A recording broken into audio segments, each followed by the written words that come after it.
preparing live stream the meeting. This is gonna be cool.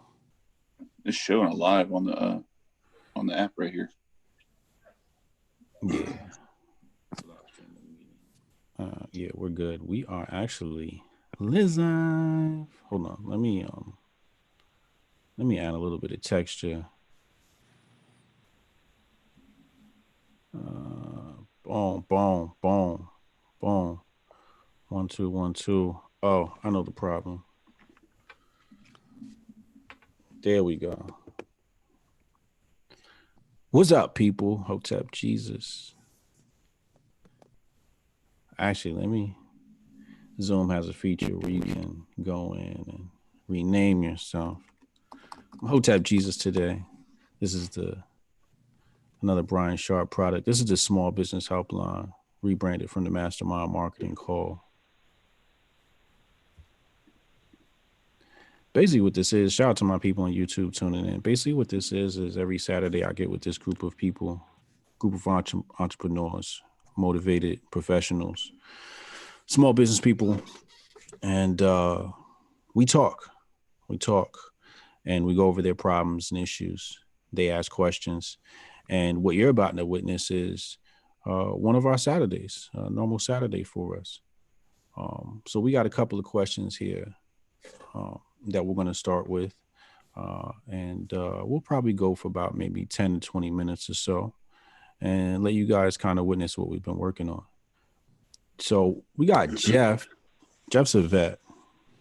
And he wants to know, how can he take his experience as a veterinarian and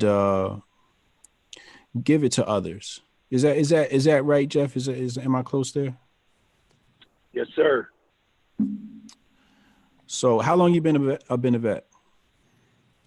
I graduated veterinary school at Oklahoma State University in 1999. In 1999. Wow. Okay. So Yep. 21 years. 21 years, and then a couple of years of experience working in veterinary clinics ahead of that. So probably, and if you count the time in school, it amounts to around 25 to 28 years. Okay. Happy Pro-Life Day to the chat. So, I just wanted to ask you that because I know you've been doing it for a while. So that's a sales point, the fact that he's been doing this for 20 years. It's not like one of these jokers who pop up and try to sell you a course and they've only been doing it for 5 minutes. And they got some theory from YouTube. Now they know everything. This guy actually knows what he's talking about here, which means I think he has something that valuable to offer.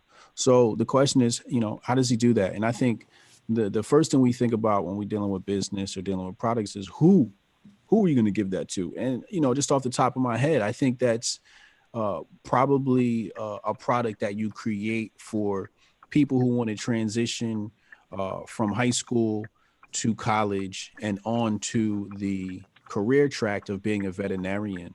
I think that it's a very targeted niche group. You could even broaden it and maybe say, if you want to be a doctor, here's my recommendations on, how do you get prepared at the high school level? How do you get prepared at the university level? What's it like, trying to land a job in his career or being an entrepreneur and going solo with your own business? It can also talk about some of the daily operations of the veterinary business. There's different segments. I can think of about 3 info products right at the top of my head that can target 3 different groups. And I think the only difference is what format you give that to them in. Are you going to give that to them in video format, or is this in book format? So on and so forth. But what do you think about that? Well, just like always, I'm always blown away at how rapid fire you are to come up with answers. It's I think I never thought about the aspect of educating and being a resource for youngsters, that want to do this track. I mean, I get sometimes a lot of kids that, I want to be a vet, so they want to come volunteer, but that's kind of one at a time. And I like that idea, really. And I'm the video part is, I've done a few, like on our Facebook page. So I'm kind of down with that. We just did one last week about, how to do nail trims, and it got, a pretty good response. The week before we did one, I did a response on the COVID-19 cat in Belgium, supposedly that came up positive. And I, had some questions and about the reporting of that and how accurate it actually was. And so that got for me, it got a pretty decent response, but I like the education part, as, just as here's a resource from somebody who's been there, done that, got the t-shirt, Yeah. I mean, you're in a very tough spot. Do you feel like you suffer, no offense here, you feel like you suffer from boomerism when it comes to like the technology and the content creation stuff? Yeah. I fully admit it. I've said oftentimes I'm challenged, and so I need, I can make a video on my phone, but how to get that into a format like Soapbox or, something like that. I can figure it out. It's just, honestly, it kind of pisses me off sometimes, and I just don't want to jack with it, Yeah, I think, you're probably sitting in a situation where you might want to put some money towards some sort of video content creator in your area that can come out, shoot you and the family and the vet and the pets and all that stuff. And the type of funnel Lauren is familiar with and I'm talking about. And I would send people directly to a Facebook chat, and then have, again, this is where the technology learning curve comes in. You might have to hire somebody to do this, but have those leads coming straight from Facebook to a chat and having a bot interact with this person to collect data information and turn these people into leads could become quite lucrative. I know my friend does that for his mother's nursing clinic. And he's got, great results, pretty much day one, within the first hour or two, if you know how to, use the Facebook targeting effectively. But, that's how I imagine like your funnel happens. You have some front facing video there, whether it's, even try it on your own with, your camera, try to just create something that's 60 seconds long, nothing more, put it out there, and just test it and just see what happens. Put maybe $10 behind it, $100 behind it on Facebook, test it and see what happens if you get any leads. But that's the type of funnel I think you would benefit from because you have to target locally, the people that are in your area. And Google AdWords, it's a tough business though. It's a tough business to be in. And I think that without sitting down with a professional and working with them, over several months. But I think the thing you're working with them on is that creative spark, right? That creative spark that's going to kind of get people in the door and staying forever, like a lifetime customer, Right. Yeah. Right. Good stuff. Thank you, Mr. Hammond. Hey, thank you, man. Who's the next question from? Where's Dave? There he is. Dave, you there? I know Dave. Dave is actually in another country, stuck, quarantined, because of the COVID.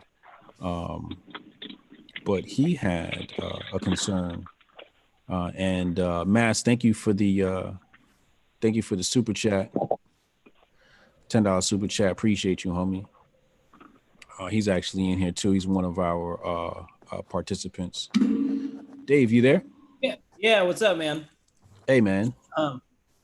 Yeah, no, we were just talking about this before, and like one of the theories I heard recently was, how in 5 years, I mean, excuse me, Jeff's business is actually a perfect example, right? Veterinary business, even like businesses like that are going to have like, content studios, content creation. I mean, like, is that a trend that, you know, will actually manifest? And like, if so, you know, how will that look? And, you know, what does it mean? Type of, I mean, it's just kind of like So theoretical question. so my thank you for the question. Great question. Something passionate about myself. I feel like everyone will require a broadcasting station. I think if you can't broadcast to the internet, you almost don't exist. It's like not showing up in the real world. You would have to exist digitally and be broadcasting.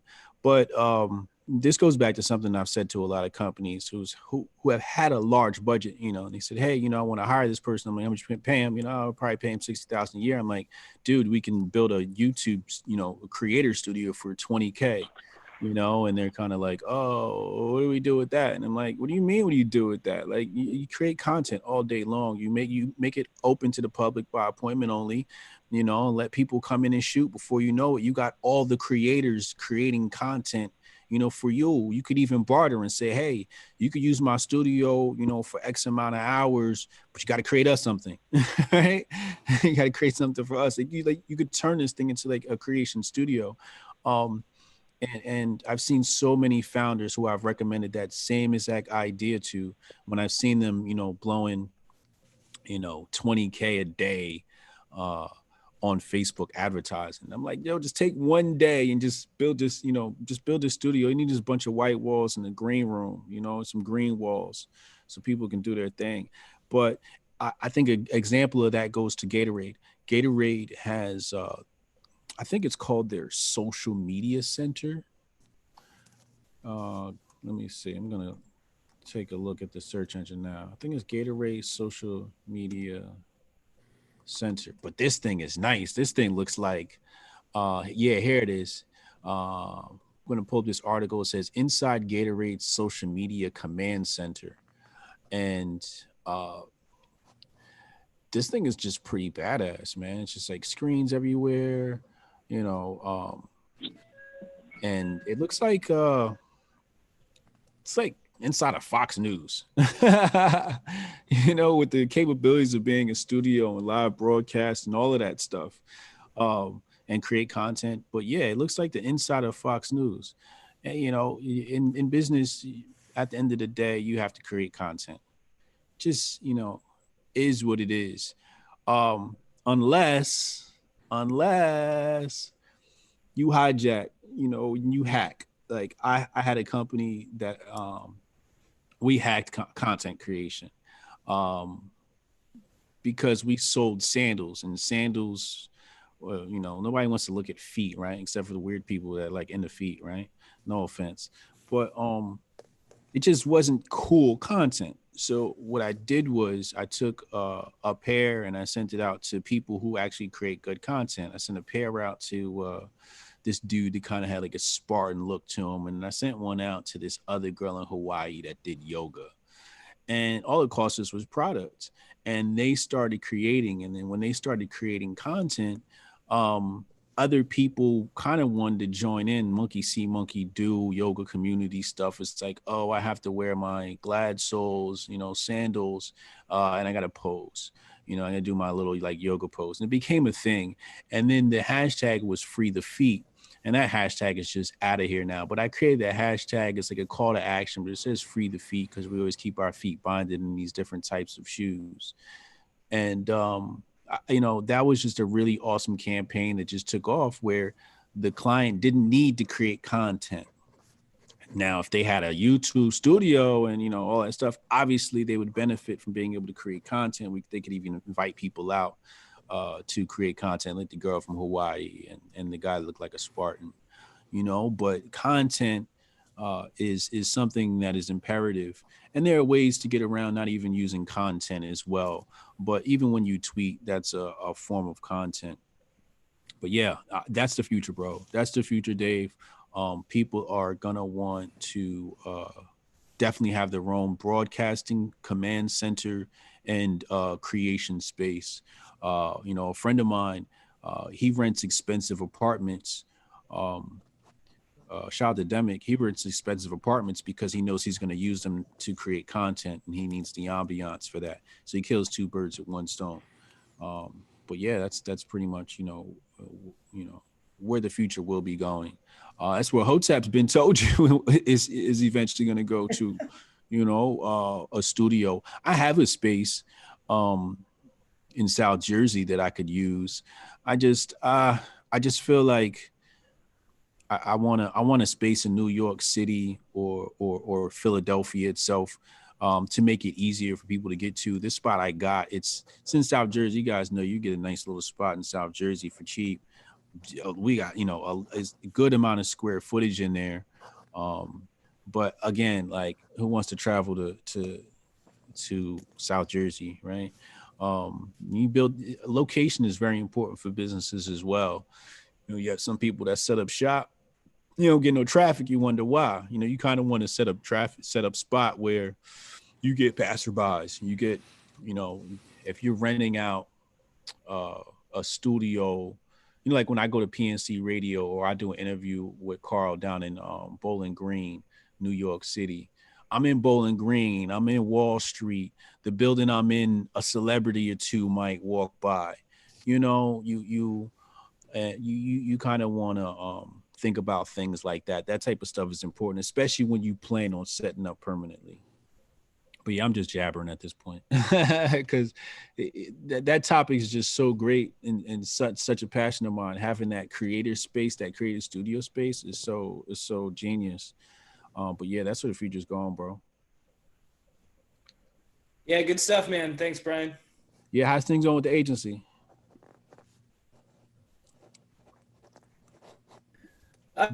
Dave, were you able to do the video creation thing this week for the cold calls, or were you working on something else, or how's that going? Let's double our needs. So just trying to roll that boulder uphill, you know, contracting out writers and getting stuff edited. And so, yeah, I mean, that's the name of the game, right? You know, the client's got their metrics and you got to show that your value is contributing to those. So were you spending more time doing work than you were trying to find new work? Like, I guess you were. Yeah, that's exactly. Exactly. Yeah. So that's another thing with the agency thing is, who's ever at the top of that thing, their focus should be on getting new clients and not servicing existing clients.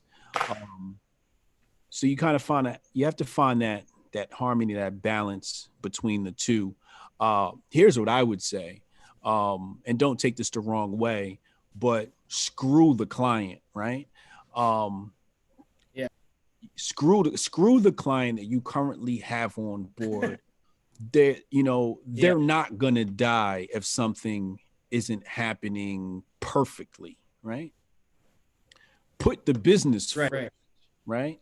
So before you do anything on Monday, I would make sure I did something as far as putting something in the top of the funnel. Sales, focus on closing clients. Say, look, on Monday, the first thing I'm going to do is scout angel.co and find somebody to make a cold call video for, make a cold call video, send it out to them, and then handle client work. Otherwise. Yeah, these are a bit all my action items for I got bogged down. And I know what I have to do from last week. It's just, yeah, it's just a matter of priority, right? Exactly. Where I'm constantly putting out fires, but at some point, some fires just have to burn. Yeah.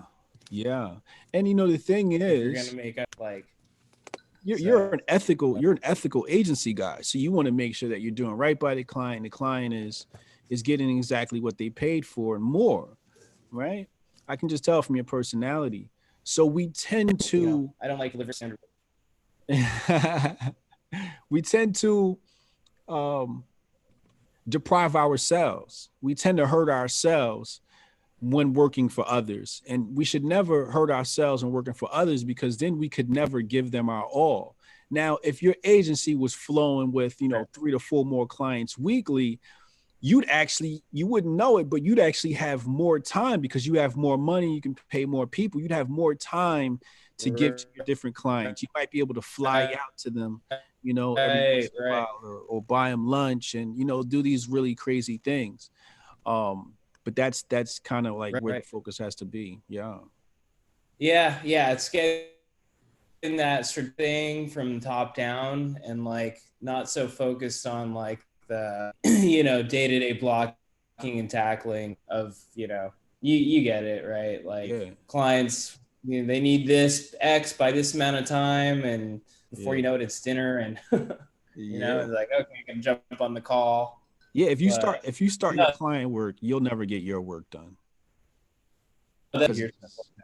It's just avalanche, man. It's just, I know. Yes. I worked full agency and I had my own agency. Right. And I've done both at the same time. It's take my word for it. Focus on sales. Screw the client. Okay. Don't screw the client like that. Like, oh, you know, we're screwing clients. Not like that, but you know what I mean? Like we put ourselves first. I get it. Yeah.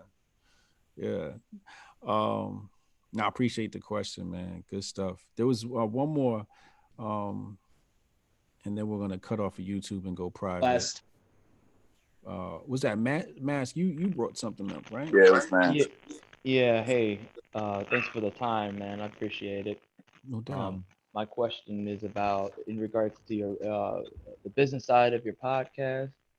I'm interested in how you increase, you know, how you increase your audience, you know, your reach, and grow your viewership, because I'm working on a podcast right now, so I'm trying to figure out how to do that. Yeah, so it'll be quite redundant to almost any product, right? But especially with podcasts, it's really easy to grow your podcast when you know who you want to talk to. It's really easy if you know who you want to talk to. A lot of people try to please everybody, and so you won't see much traction. A lot of people try to play it too safe, so you won't see too much traction. You got to be unique and different, but you got to know who you want to talk to, you know, and I think the material has to be something you love. Otherwise, it becomes another job, right? What kind of podcast were you thinking about? Well, so I'm a writer. I'm a fiction writer, and I'm working on a book of my own. So I'm trying to like. You doing audio stories? No, but that's a really good idea. I'm gonna write that down. Gave me a whole new idea. You could be doing some Orson Welles radio dramas. I like that a lot. That's gonna be fun. My podcast is basically it basically is about self-improvement as far as like my own process for how I'm going through my process for creating my work, you know. Like, are you having guests on there? No, but that's also a great idea. I'm gonna write that down too. I mean, that's the cheat code to a lot of this stuff, you know. We got 100 new consistent listeners when we had Larry Johnson on. You know, we were doing like 100 a week, and then we brought him on and it moved us up to like 200. So, you know, a lot of times you need to be introduced to other people's audiences. That helps a lot. A lot of this stuff, I'd say maybe like 80 to 90% of it is about word of mouth, like who's talking about your podcast and who are they sharing it with? And are those people podcast listeners?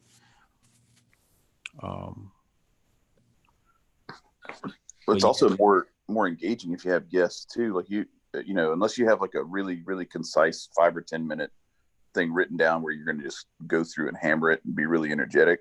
Yeah. There's a different energy when you're talking to someone and having a conversation, and you spark different interests. Yeah.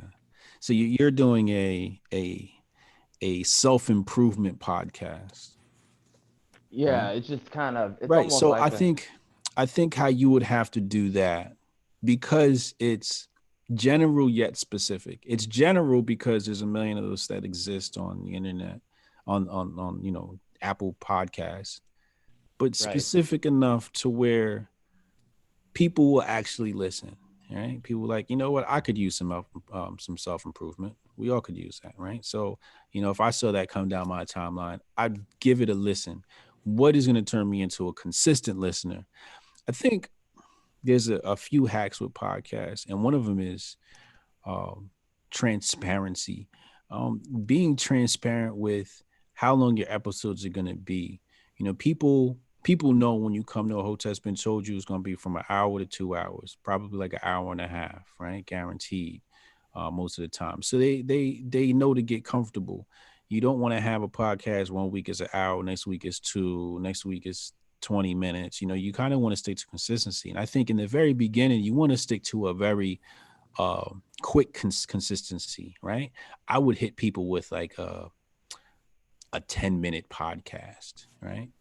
And very, very laser focused and theme oriented. I would do something. I'm trying to think of an idea for you now, but I would do something like improvement tips of the day, right? And that way means, you have to come back the next day because it's of the day, right?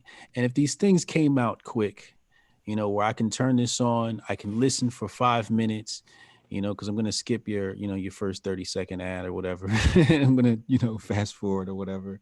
But if I can get, even a little bit of an edge every day, I probably would be a subscriber. That's really what you want is a subscriber, because those numbers matter. I would probably hit the subscribe button. For example, one of my favorite podcasts is the 20-Minute VC. So if you think about that, the VC stands for venture capitalists, of course. And, I want to hear what the VCs are talking about it. But it's called the 20-Minute VC.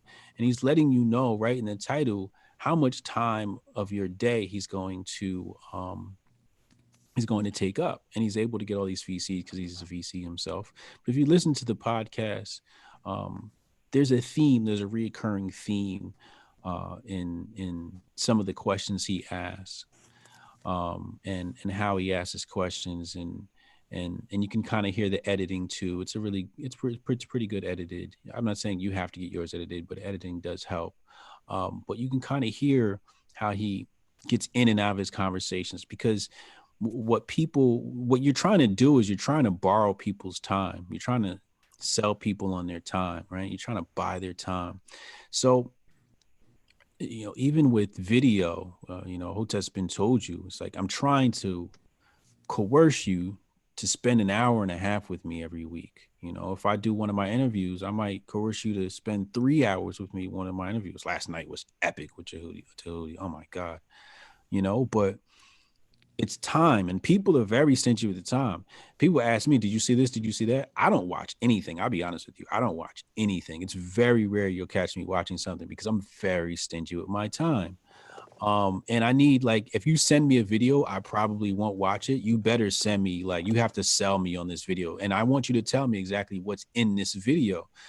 So that's another thing, right? Like when you're promoting your podcast,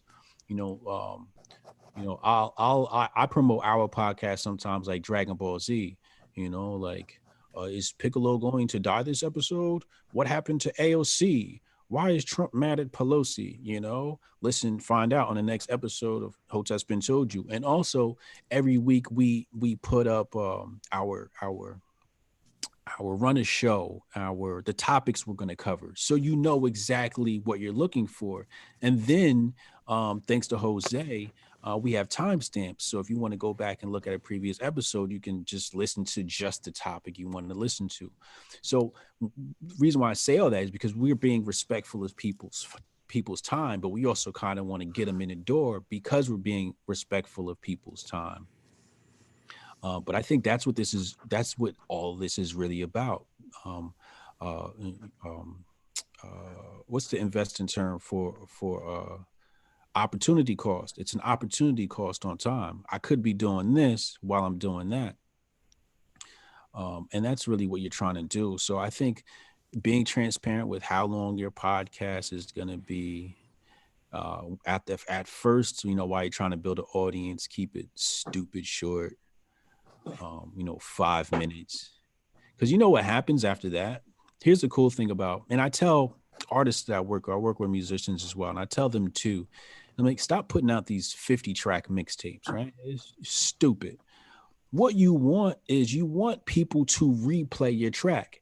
If the track is 5 minutes or 60 seconds, you getting paid the same 30 cents on both plays. Now, if the track is 60 seconds, people are more likely to say, let's play that back. So now your 30 cents went to 60 cents while the other track only netted you 30 cents. So it doesn't even make sense to put out a lot of music because you're competing with yourself at that point. So I tell them, I say, put out these 7-track EPs, 3-track EPs, nothing more than 9 tracks. Nobody wants to listen to that for that long. And if they do, they'll have to replay the CD, which I'm saying CD, replay the album, which is going to get you more spins, which is going to rank you up faster, higher.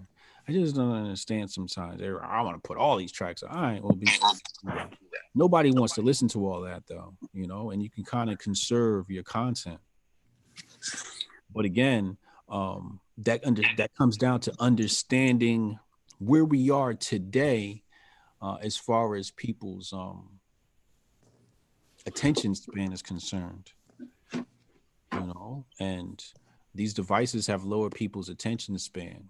So if you can get in, get out, I think it'll help you out in the long run, because they'll go from saying, hey, I listened to your podcast today to, I listened to 10 episodes today, because it's an hour to work. You do 10 minutes an episode, about an hour later, boom, an hour and a half later, boom, they're at work and they listen to 10 episodes. It's a great thing. Hey, thanks so much, man. I love this. This has been very helpful. Appreciate it. Yeah, no doubt. Hearing you say that what you said about how you don't really watch anything and you got to be sold on it and everything, kind of makes me think the more you kind of funnel up towards like the influencer hierarchy or whatever, like the word where the word of mouth kind of carries more weight. I think you deal with more and more people who that's their MO. They're not listening to or watching, 2 hours, 3 hours worth of videos every day. And so the more you make that stuff appeal to that type of audience, the more you run you run your odds up of getting someone who can turn you on to their, 50,000, 100,000 followers or whatever to give you a listen. Yeah. And much of my success is due to the fact that a lot of my followers are influential people. People say, oh, you have 100,000 followers. I'm like, it's not really about that. It's about who follows me. Right. I got a lot of influential people, follow me. Artists, athletes, authors, film directors, like Eli Roth watches the show, watches our podcast, but that's because that's a target I decided I chose. Like I specifically said, I don't want to speak to plebs. I don't want to speak to the common person. The common person cannot understand me. Like I'll say something, and to Chad, it's just a normal conversation. To the pleb, it's like, oh my God, you just shattered my whole worldview. And it's like, well, it's not my fault you never read Rothbard before. Thanks to Chad for that recommend. You know what I mean? I think it just lends to now a book. Now, if you recommend a book to me, I'll probably consume it if the title's dope or some information. I'm way more likely to consume a book than I am some video. You give me a book that's 300 pages on a subject I'm interested in, I'll probably devour it before a 10-minute video you send me on some stupidness. Wow, you're like the opposite of a lot of people. A lot of people want to watch something, hear something before they even, instead of ever reading something. So you just figured out that he's the opposite of a whole bunch of people. Well, that's true. Now I think about that. Yeah, It's true though. It's true though. So true. It's so true. I'm different. And that's what I said. I said, I don't want to appeal to people, everybody, I want to appeal to people who understand me. And that's, that doesn't have to be, people say, oh, you should be more famous than you are. And I'm like, should I? I'm like, I don't think I should be. Like, I think I'm exactly where I'm at, because if I was more famous, then I probably wasn't being myself. I promise you, I'm exactly where I'm supposed to be. Look all the knee bending that all the really famous people have to do. Yeah. I'm good on it. Like, I'm perfectly fine with a very slow build, right? Like, nobody thinks about Yasin Bey, but Yasin Bey is good, right? People don't even know who Yasin Bey is, but this is a Jay-Z rivalry, right? Like, being Jay-Z is cool to me, but so is being Yasin Bey. Like, it's not all about being mainstream and all of that. I think and it goes back to my book, it's just about finding your tribe and changing the world, right? So you find your tribe, change the world. However it is, your gifts are set up to do that, right? Because everybody's got their gifts. I got the gift to gab. I got the gift to write. So that's just what I do. You know what I mean? And I think that if we allowed all of our projects to follow that same mentality, life would be easier. Life would be a lot easier. Projects would be easier. If we, like, I remember when I had my agency, I would only take on clients that I liked. Right? Like, I'd be like, nah, that sounds like a boring project. You're like, oh, I need you to help me market my warehouse. No, thank you.